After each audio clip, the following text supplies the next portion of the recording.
अस्सलाम वालेकुम dear student. आज के लेक्चर में हम MCQs एक्सरसाइज यूनिट 7 जो हमारा है मिक्सचर एंड सॉल्यूशन उसको हल करने की कोशिश करेंगे। आइए देखते हैं कि हमारे पास जो 10 MCQs गिवन हैं ये किस नौयत के हैं, इसको हमने कॉन्सेप्ट बेस पे सॉल्व करना है। पहला MCQs आपको नज़र जो आ रहा है, इसमें हम देखें तो इसका जो स्टेटमेंट है, स्टेम जिसे हम कहते हैं, इसको पढ़ते हैं। Sugar dissolve in water is an example of option A mixture, option B compound, option C alloy, option D element. 4 option हमें गिवन है। हमने अपने लेक्चर नंबर 2 में पढ़ा था कि शुगर को जब वाटर में डिजॉल्व करते हैं तो शुगर सोल्यूशन बनता है, या जिसको हम शुगर वाटर भी कहते हैं। तो क्योंकि हमारे यूनिट का नाम भी मिक्सचर एंड सॉल्यूशन है, तो ये इसमें से हम इस ऑप्शन को सिलेक्ट कर लेंगे कि ये ऑप्शन ए बनती है। इस ऑप्शन ए को हम यहाँ पर मार्क करेंगे कि दैट इज करेक्ट।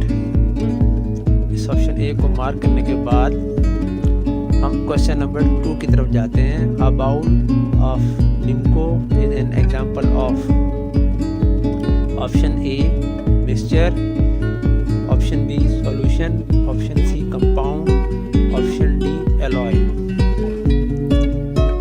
तो इसमें हमें क्या पूछा जा रहा है हमसे कि एक बर्तन है, एक बाउल है जो कि लिम्को से भरा हुआ है, तो ये किसकी एग्जांपल होगी? यानी कि लिम्को के बारे में हमसे सवाल किया जा रहा है। लिम्को भी जो है यहाँ जो 4 ऑप्शन गिवन है, तो डेफिनेटली ये मिक्सचर से इसका ताल्लुक है, क्योंकि इसके अंदर जितने भी कंपोनेंट हैं वो सारे नेक्ड आई से विजिबल हैं, हेट्रोजेनियस फॉर्म में हैं और बआसानी अलग किए जा सकते हैं फिजिकल मेथड से। तो इसलिए हम यहाँ भी इसको ऑप्शन ए को सिलेक्ट करेंगे और इसको मार्क कर लेंगे। Then question number 3, the process used to purify oil is called। उस अमल का क्या नाम है जिसके ज़रिए ऑयल यानी तेल को खालिस बनाया जाता है, प्योरीफाई किया जाता है? Option A evaporation, option B distillation, option C sublimation, option D filtration. इसमें हमारे पास 4 ऑप्शन गिवन है। ये MCQs आया है physical method to separate mixture में से। तो यहाँ हम देखें हमारे पास ये D option, C option, B option, A option, इनमें से हमने सेलेक्ट करना है। ऑयल को प्योरीफाई करना है, तो इसके लिए हम देखते हैं कि ऑयल एक ऑर्गेनिक कंपाउंड से बिलोंग करता है। इसके लिए कौन सा मेथड जो है ना हमारे लिए यूज़ होगा? फिल्ट्रेशन तो इसमें यूज़ नहीं हो सकता, तो ऑप्शन डी को हम यहाँ पर कैंसिल करते हैं। अब रह जाती है हमारे पास 3 ऑप्शन।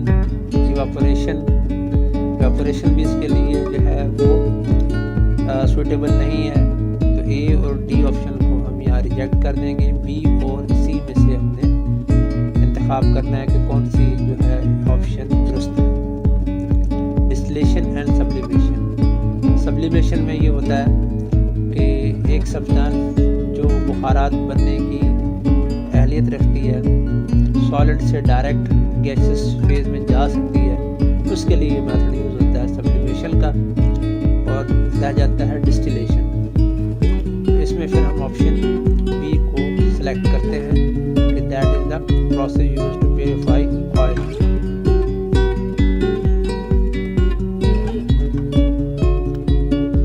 अब हम क्वेश्चन नंबर 4 की तरफ बढ़ते हैं। और इस क्वेश्चन नंबर 4 में स्टेटमेंट को देखें। A soluble solute is separated from the solvent by the process of. Solute जो है वो सॉल्वेंट में सॉल्युबल हो जाता है और सॉल्यूशन बना लेता है। तो अब हमने सेपरेट सॉल्यूट को करना है सॉल्वेंट से। सॉल्यूट जो है उसकी एक कंडीशन है कि वो सॉल्युबल है, इनसॉल्युबल नहीं है। Option A filtration, option B sieving,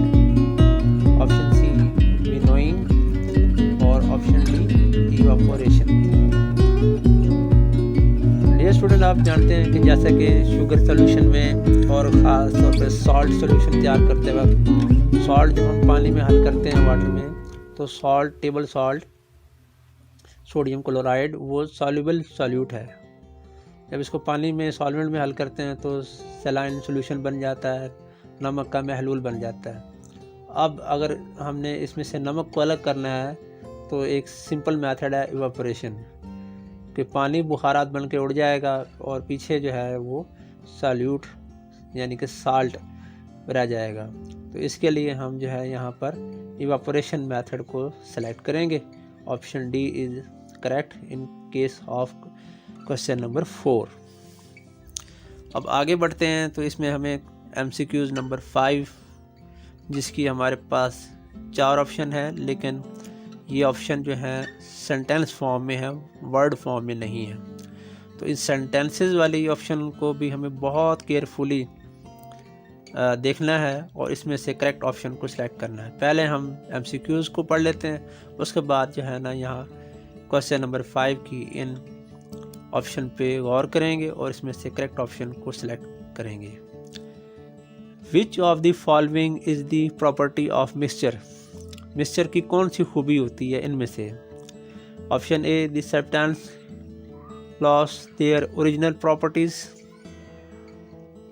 ऐसा नहीं होता कि मिक्सचर में जो सब्सटेंसेस शामिल होती हैं वो अपनी ओरिजिनल प्रॉपर्टीज़ को खो देती हैं, बल्कि वो बरकरार रखती हैं, रिटेन रखती हैं। तो ऑप्शन ए तो नहीं होगी। ऑप्शन बी पे आ जाएं, the substances are mixed in a fixed amount. जो अशिया शामिल हैं मिक्सचर में वो एक फ़िक्स अमाउंट में मिक्स की हुई होती हैं। ऐसा भी नहीं होता, ये होता है कंपाउंड की फॉर्म में, मिक्सचर में नहीं होता। तो ए और बी ऑप्शन हम इसको रिजेक्ट कर देंगे। सी और डी में से फैसला करना है। Option C, the substances can be separated. Mixture में मौजूद जो सब्सटेंसेस हैं, जो कंपोनेंट हैं, उसको हम सेपरेट कर सकते हैं बाय फिज़िकल मेथड। ये ऑप्शन सही लग रही है, लेकिन ऑप्शन डी को भी पढ़ेंगे फिर फैसला करेंगे। ऑप्शन डी क्या कहती है कि only one type of substance is mix. Mixture में सिर्फ एक ही चीज़ शामिल होती है, ऐसा नहीं होता है। मिक्सचर में कम से कम 2 सब्सटेंसेस, 2 अशिया शामिल होती हैं। तो डेफिनेटली हमारी करेक्ट ऑप्शन बनती है ऑप्शन सी। इसको यहाँ पे हम मार्क कर लेते हैं, ये ऑप्शन सी हो गई। Question number 6, brass is an example of. Brass जो है ये किसकी एग्जाम्पल है? एलॉय की, सॉल्यूशन, सॉल्यूट, सॉल्वेंट। तो अजीज़ तुलबा, हमने अपने लेक्चर नंबर 2 में पढ़ा था, टेक्स्ट बुक में मेंशन भी है ब्रास, जिसमें कैंडल होल्डर की एग्जांपल आई थी कि ये एक असल में मिक्सचर होता है, लेकिन इसमें मेटल शामिल है। तो इसलिए इसको हम लेंगे कि अगर वो मिक्सचर मेटल के हवाले से हम बात कर रहे हैं तो वो एलॉय में आ जाते हैं। तो इसको हम यहाँ बआसानी एलॉय को सेलेक्ट कर लेंगे। ये ऑप्शन ए 6 में हमारी भी सेलेक्ट हो गई है। अब हमारे रह गए हैं 4 MCQs। तो अब इनको देखते हैं। MCQs number 7, the maximum amount of solute that can be dissolve in a solvent at a specific temperature is. Solute की ज़्यादा से ज़्यादा मकदार जो एक ख़ास दर्जा हरारत पर सॉल्वेंट में हल की जा सकती है, उसे कहते हैं option A solubility, option B solution, option C concentration, option D mixture. तो ये 4 ऑप्शन देखेंगे जब हम और स्टेटमेंट को देखते हैं तो इसमें से ऑप्शन डी तो जो है वो ऑटोमेटिकली निकल जाती है। 3 रह जाती हैं ए बी सी। तो इसमें हम देखें कि ए को ये जनाब जो है ना स्टेटमेंट बिल्कुल क्या कर रहा है, को रिलेट कर रहा है, इससे ये ताल्लुक़ है इसका।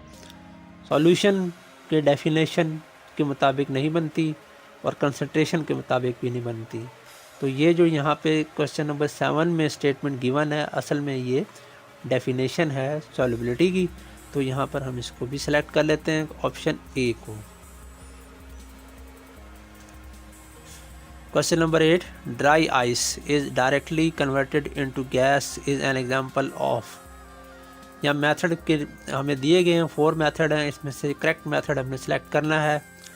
ड्राई आइस क्या होती है? ड्राई आइस जो होती है ये नॉर्मल आइस नहीं होती, यानी कि वाटर फ्रोज़न फॉर्म में नहीं होता, बल्कि ये कार्बन डाइऑक्साइड गैस होती है जिसको हम 270 डिग्री सेंटीग्रेड पे कूल डाउन करते हैं तकरीबन। तो उसके बाद जो है ना कार्बन डाइऑक्साइड एक सॉलिड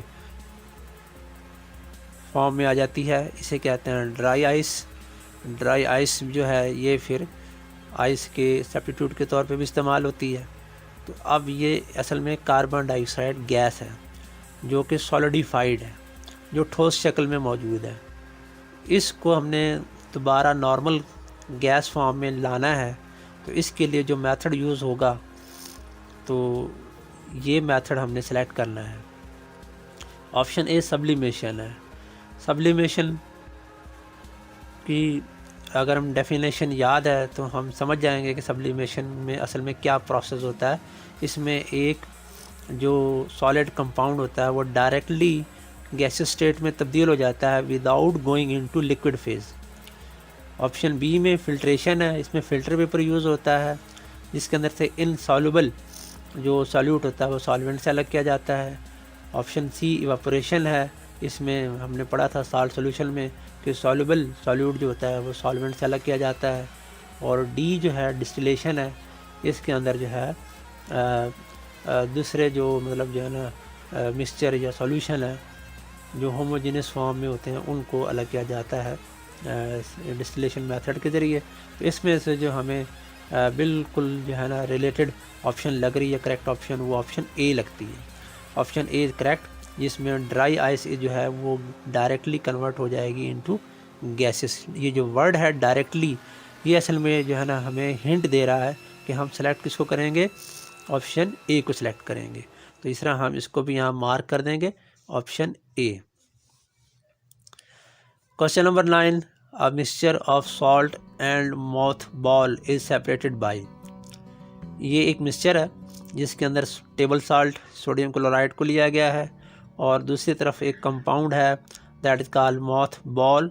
मोथ बॉल जो होती हैं ये वही गोलियां होती हैं जिसको हम फिनाइल टैबलेट भी कहते हैं, जो अमूमन जो है इंसेक्टिसाइड के तौर पर यूज़ होती हैं, रिपेलेंट के तौर पे यूज़ होती हैं इंसेक्ट को रिपेल करने के लिए, उनको भगाने के लिए, टिड्डियों को भगाने के लिए और दीगर हशरात को भगाने के लिए कि कहीं वो हमारे जो कपड़े हैं या और जो अशिया हैं उनको वो ख़राब ना कर दें, उनको कुतर ना दें।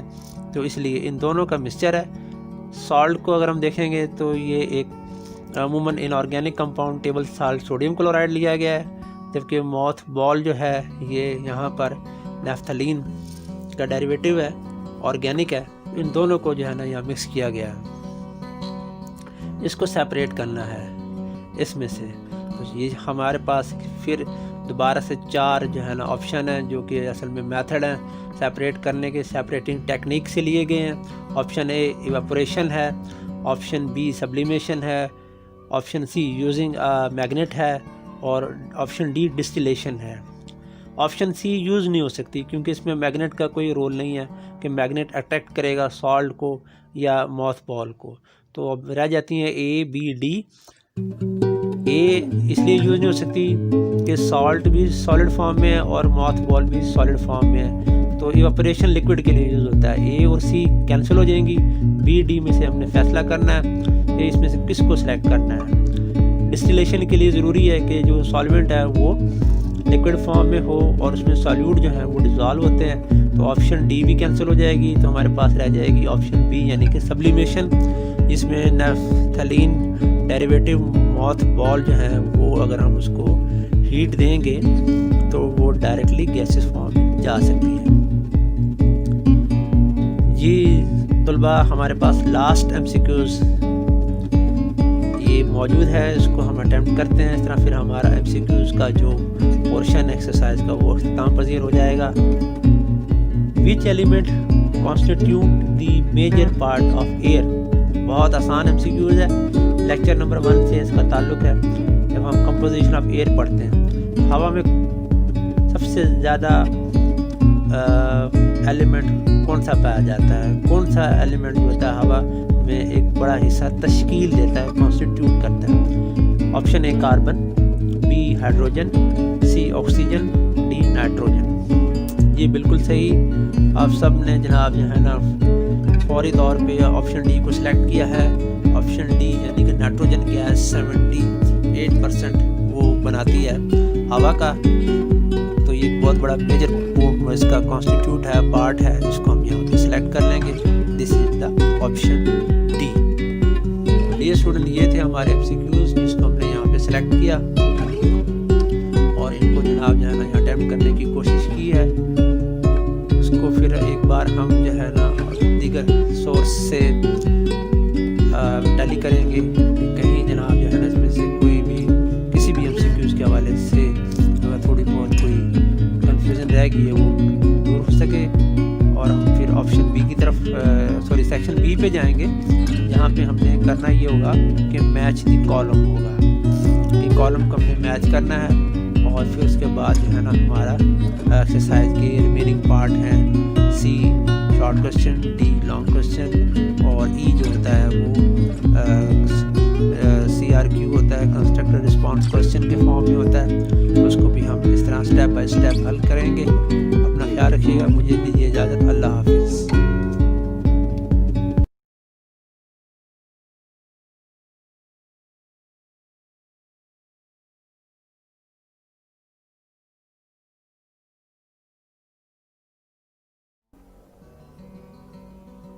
Welcome back student. हमारा section B match the column हमारे सामने है टेक्स्ट बुक में। इसमें हमने दो कॉलम जो है इनके माबैन जो सही करेक्ट ऑप्शन है उसको सिलेक्ट करते हुए आपस में मैच करना है। कॉलम ए की जो हमारे पास कंडीशन है वो फिक्स रहती हैं, जबकि हमने कॉलम बी में से उसको सिलेक्ट करना होता है। इसका एक तरीका जैसा कि आप जानते हैं कि कॉलम ए और कॉलम बी में जो करेक्ट मैच है उनको आपस में आप लाइन से मिला दें। जबकि दूसरा मेथड ये है कि आप जो है ना एक नई टेबल बनाएं और उसमें कॉलम ए के सारे कंपोनेंट लिखें, जबकि कॉलम बी के जो करेक्ट पार्ट्स बनते हैं वो कॉलम ए के पार्ट्स के सामने आप बिल्कुल करेक्ट मैच में लिखें। तो इसकी दोनों ऑप्शन एक्सेप्टेबल हैं। इसमें लाइन से मैच करने का तरीकाकार ज़रा आसान है, लेकिन उसमें एग्जामिनर के लिए कुछ मुश्किलात हो जाती हैं सम टाइम, या स्टूडेंट भी बाज़ का कंफ्यूज हो जाते हैं। इसको आपने ध्यान नशीन रखना है। बेहतर ऑप्शन ये है कि अगर टाइम की शॉर्टेज नहीं है तो आप एक टेबल बना लें। टेबल नहीं बना सकते तो जस्ट आप कॉलम ए के जो वर्ड्स हैं उनकी नंबरिंग करें, के नाम लिखें और कॉलम बी में मौजूद जो अल्फ़ाबेट दिए हुए हैं और उनके सामने उनकी सेंटेंसेस हैं या वर्ड हैं वो लिख दें। मसलन for example solute column A में हमें नज़र आ रहा है। 2 पे सॉल्युबिलिटी है, सी पे सेपरेट सैंड फ्रॉम वाटर, 4 पे हाई कंसंट्रेशन, 5 पे फ्रूट सैलड। तो ये कंपोनेंट फिक्स रहेंगे, जबकि जनाब जो है ना ABCDE इनमें से हमने सिलेक्ट करना होता है कि किसको सिलेक्ट करें। अगर हमें कॉन्सेप्ट सही तरीके से याद है, जहन नशीन है, तो हम बासानी इसको सिलेक्ट कर लेंगे। सॉल्यूट क्या चीज़ होती है? इस सॉल्यूट असल में वो सब्सटेंस है जो किसी सॉल्वेंट में डिज़ोल्व हो। तो नंबर 1 यानी सॉल्यूट का करेक्ट मैच जो है वो ई बनता है। ठीक है जी, इसको हम ई के साथ मैच कर लेंगे। देन सॉल्युबिलिटी को हम हल पजीरी कहते हैं। ये बेसिकली असल में अमाउंट होती है, मिकदार होती है एक सॉल्यूट की जो सॉल्वेंट में क्या होती है, डिज़ोल्व होती है। यानी सॉल्युबिलिटी जो है वो नंबर 2 वो सी के साथ मैच कर जाएगा। आप यहाँ से देख रहे हैं कि सी के साथ ये मैच हो जाएगा। फिर अब 3 पे आ जाए, separate sand from water. Water solvent है, सैंड जो है वो सॉल्यूट के तौर पे है। सैंड को सॉल्वेंट से सेपरेट करना है।